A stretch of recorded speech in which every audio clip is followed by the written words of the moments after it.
If confrontation is something that you find draining, is something that you avoid, or if there are relationships or a relationship that you are finding you have the same confrontation over and over again, you feel misunderstood, you feel unheard, you feel undervalued, then I'm going to share with you some really powerful ways to elevate the conversation, to confront in a way that adds to your life and to the other person's life and gets you to move forward in confidence and harmony.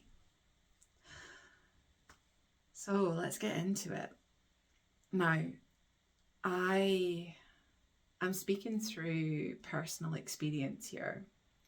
I've been on the journey of consciousness for about 5 years now, deepening my understandings and looking for ways to create more unity in my own life, primarily within my family dynamic and in the world. So my intention here is to share things with you that you can implement that are going to dissolve that worry, that fear, and the ways of being that are currently keeping you stuck, that feeling of stuckness in the same cycle. Now, again, what I'm going to share, so we're going to talk about pausing.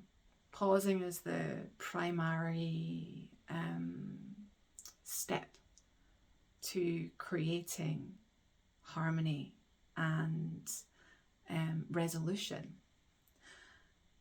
And we're going to talk about coming into a place of neutrality, and then from that place of neutrality, entering into a communication. They're very simple steps, and the actual acting on them, the commitment to them, the deciding this is what I'm going to do, and then anchoring into that decision, it's challenging. I want to acknowledge that, because it's very well for me to say, pause and take a step back. How many of us have heard that? I'd heard that, I don't know how many times.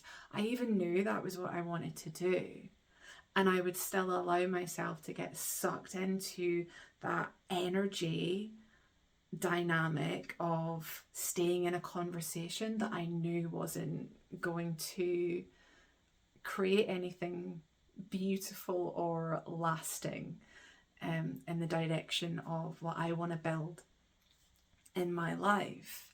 For example, if I was in communication with my co-parent and the conversation wasn't going well, there was a misunderstanding, a defensiveness on my part or his, and there was this desire, this need that comes out, right, in that moment.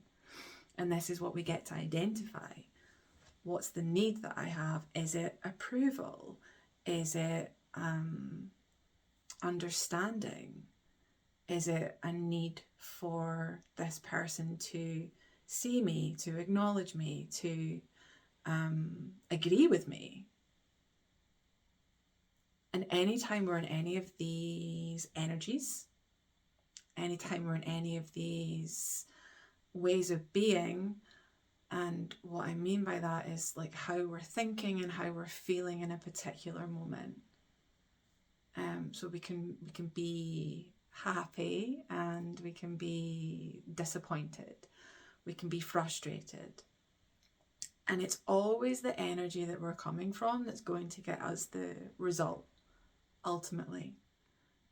So if I'm coming from even feeling small, coming from a diminished state where I'm feeling like I'm not being heard, feeling undervalued, and I'm still speaking and putting my energy into the conversation from that point, then I'm going to be perpetuating that energy, that feeling. Everything I do from that is going to be adding to that.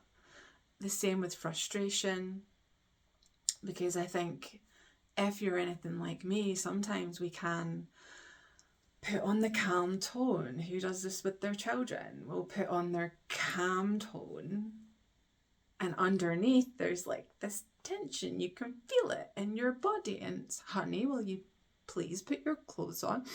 Taking the deep breath, but actually ultimately feeling frustrated. Nothing wrong with that, right? What's really important here is to acknowledge that we all do these things. Nobody's perfect.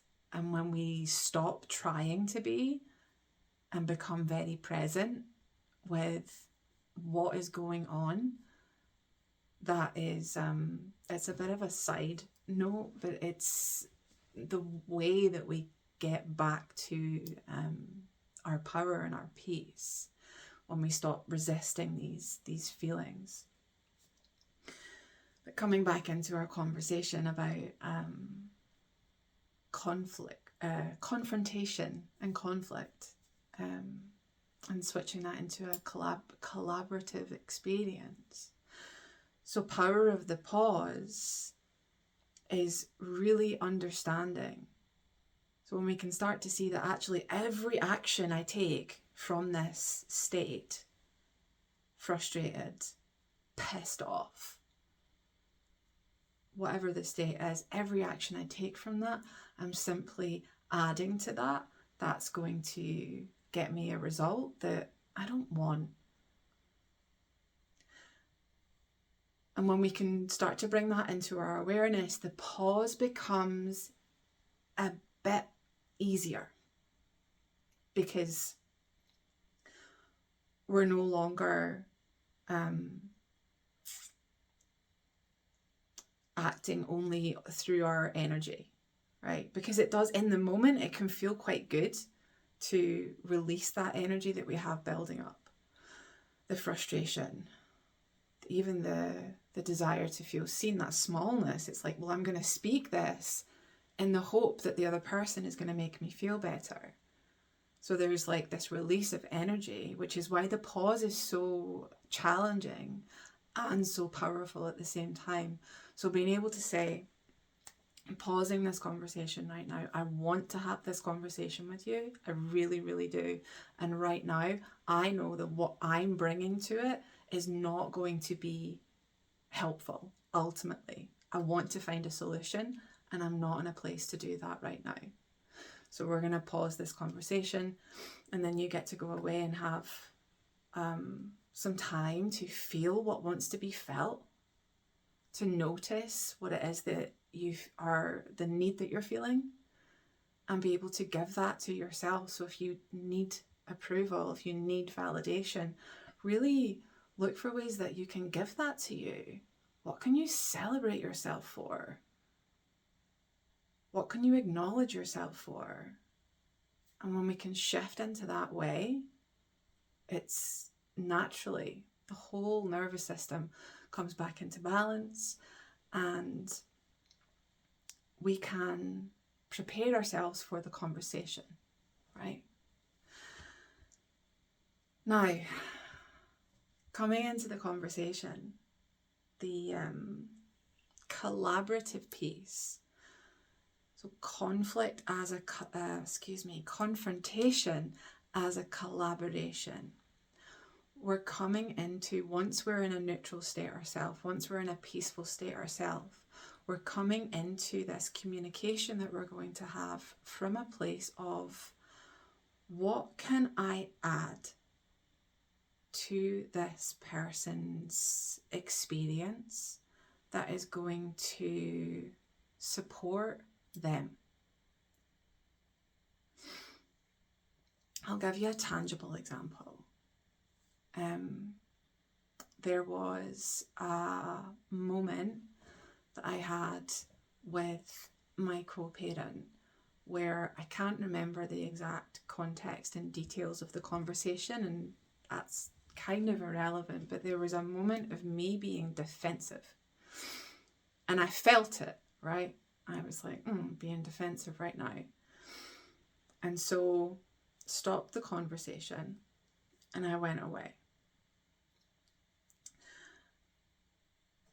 Did my stuff, come back into the conversation, and I'm coming in and I'm saying, so here's what I noticed in our last conversation. And I really want to understand what it is that you're hearing or what it is that you're experiencing that brought us to that result. And I don't think I had a request at that point, but we can add in our own requests. Here is my request for you.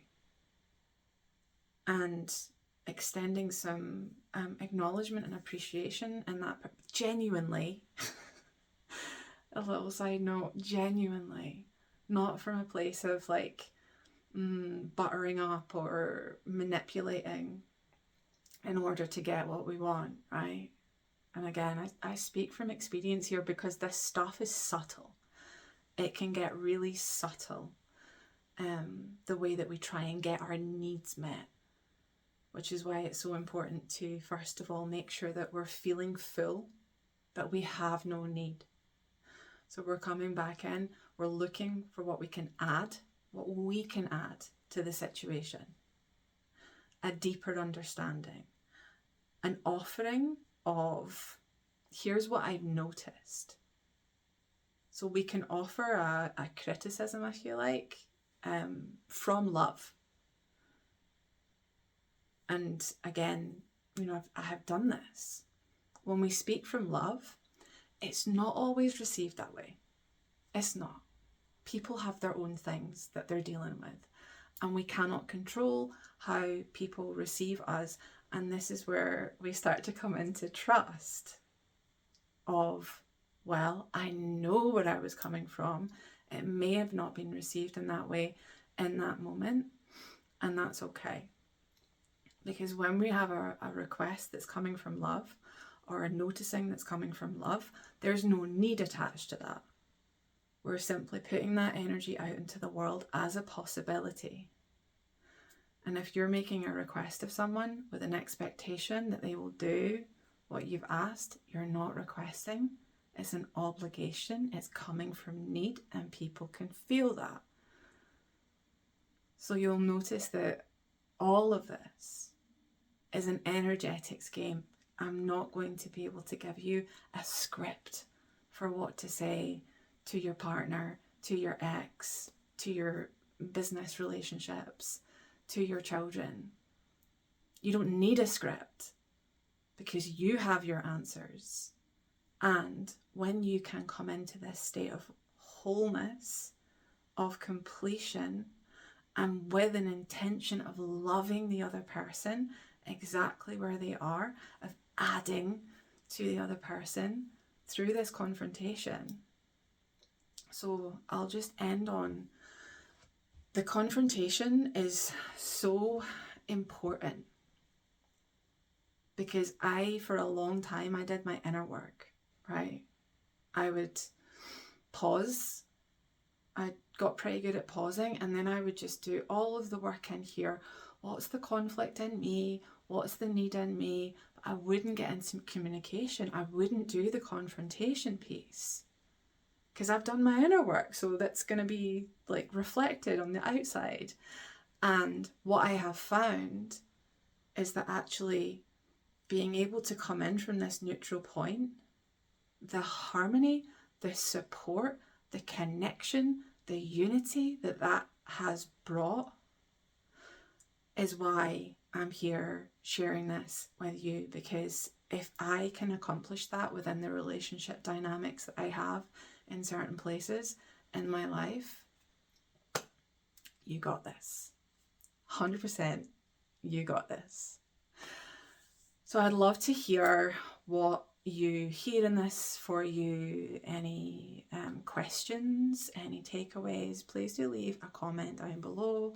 I love to read what you're getting from this, or if there's a place that you would like for me to go any deeper. I am sending you so much love, and I look forward to seeing you in the next video.